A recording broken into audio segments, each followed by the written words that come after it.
Choose who will die? Bunso? O yourself? Siguro pipiliin ko na lang yung sarili ko. Isasakripisyo ko na lang yung sarili kong buhay para sa kapatid ko.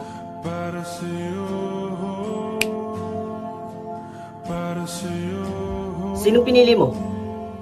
Ma, yung sarili ko po. Ha? Napakawalang kwenta mo naman. Mas inuna mo pang iligtas yung sarili mo kaysa sa kapatid mo? Ma, teka. Ano ba kasing pagkakaintindi nila sa sinabi mo? Kasi nung sinabi kong sarili ko yung pinili ko, akala ni Mama, sarili ko yung iniligtas ko. Ganun ba? Mamimiss kita, Bes. Salamat, Bes. Pa, kain naman po tayo sa labas, oh. Namimiss ko na po kasi yung kumakain tayo sa labas. Kumain ka mag-isa mo. Susulitin ko yung oras na kasama ko si Bunso. Wala kang kwentang kapatid. Di mo man lang inisip si Bunso. Makasalili ka.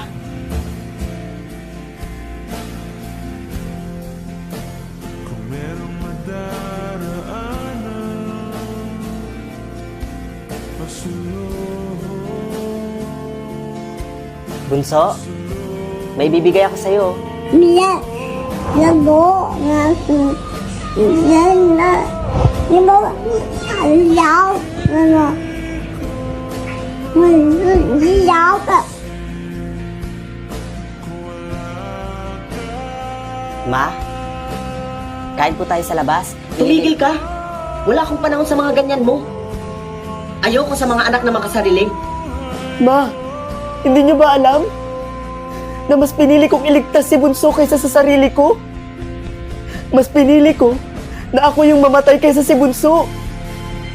Tapos iisipin yung lahat na makasarili ako. Anak, sorry. Hindi ko alam.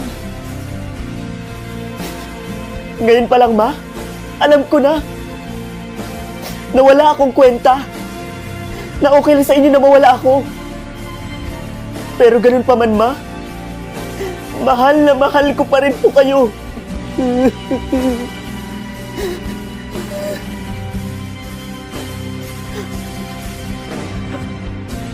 Anak? Anak, ano nangyari sa'yo?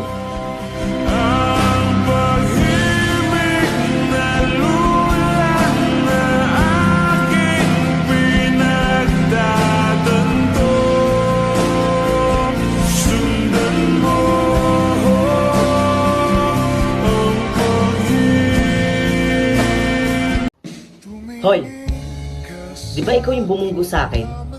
Correction, nagbungguan. See? Kung hindi ka sana lasing, edi wala sana ako dito ngayon sa ospital. Plus, kasal na sana ako ngayon. Alam mo, huwag ka mag-alala. Kasi kinabukasan nun, magbe-birthday din ako. Kaya parehas lang tayong biktima dito. Huwag ka manisi, no? Gender and gender. Sinusundan mo ba ako? Look, same room kaya tayo. Ewan ko lang sa tuwing nakikita kita, nanggagalaiti ako. Alam mo ba, kaysa magsungit ka dyan, magpagaling na lang tayo. Kasi nangyari na to eh. At alam mo ba, everything happens for a reason. O ayun, nakikita mo yun? Angela! Angela, nandito ako. Yung lalaki nakabungguan niya po. Dead on arrival po yung